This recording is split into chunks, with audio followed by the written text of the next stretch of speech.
After I got the subfloor in, the windows cut, the insulation done, it was time to start building some structure.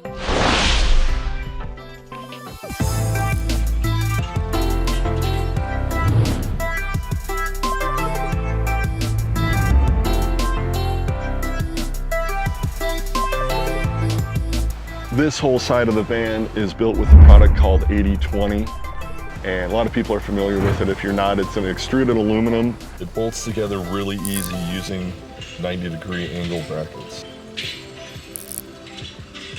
I'd seen on some videos and on the Sprinter forums that people just bought angled aluminum and cut their own angles. So I cut all my own angles.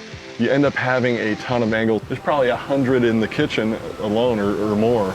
So, you know, and every support piece has them. And they're also used to bolt to the floor and bolt to the wall of the van. With the 80/20 and the angles that I built, I use carriage bolts that just pop right in, and you know, washers and lock nuts, and that's what puts all of this together. The other good thing is the 80/20 was freestanding, you know, while I was building it. So once it was all built and I got it to fit perfect and it was the way that I wanted it, the layout that I wanted, I was able to, then I you know, bolted it in the stock anchor points for the floor. And then I also, and where those weren't, I added a couple. This thing is bolted all over the place. I wanted to make sure that, God forbid, if I was in a wreck or something, that this thing doesn't, you know, I don't have extruded aluminum flying at my head. Along with bolting it to the floor, I also bolted it to the wall using a product called riv nuts. It's basically, you drill out a hole and then you have this tool where you rivet in a threaded nut, basically. And man, what a great tool. The upper cabinets are also built out of 80/20.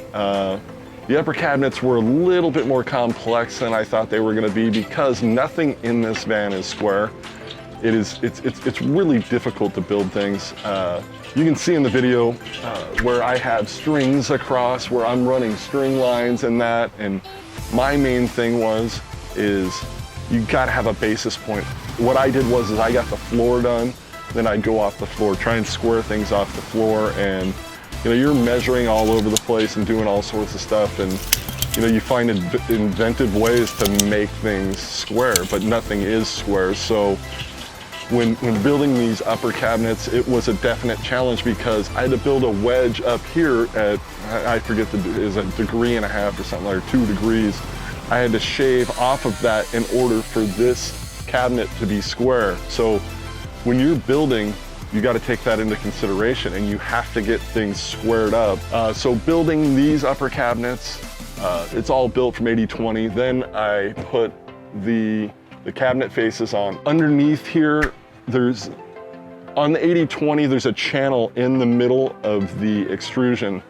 And what I did is I put 1/4-inch plywood in that, and then above that, on top of it, inside the cabinet, I put over the top. So I have about a 3/4 inch chase through here.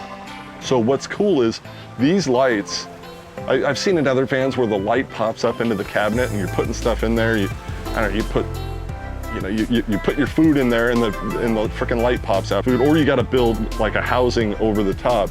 So this was really cool because all of the wires and all that are sandwiched in between the 80/20, which makes it really nice, and it makes, you know, it's no worries inside the cabinet. You're not catching on wires and all that, and it's all wire free inside of there.